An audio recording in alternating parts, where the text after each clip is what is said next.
Szép jó napot kívánok mindenkinek! Most el akarom mesélni, hogy mivel kezdtem el foglalkozni ebben az évben.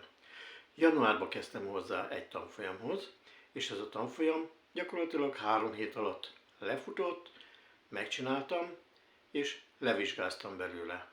Ez méghozzá egy internetes kereskedelemnek a része. Igaz, hogy ez egy nagyon komplex feladat volt, amit el kellett végezzek, viszont ami benne meg volt határozva, különböző modulok, azok mind fel voltak építve.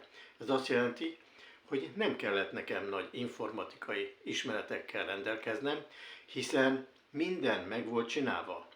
Nekem ezeket csak használni kell tudnom, és megtanultam használni.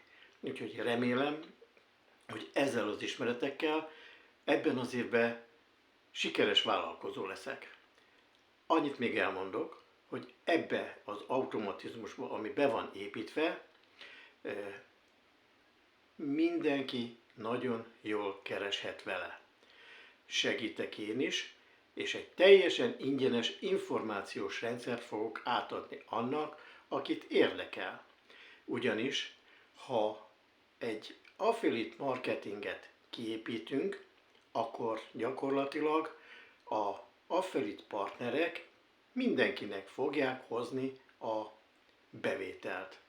Igaz, hogy ki kell kalkulálni egy jutalékrendszert, amit be kell építeni a weboldalra. Ugyanis, hogyha a affiliate partnertől jövő vevő vásárol, akkor kell tudni mérni, hogy melyik affiliate partnernek a vevője, és annak az affiliate partnernek azt a jutalékot oda fog kelleni adni.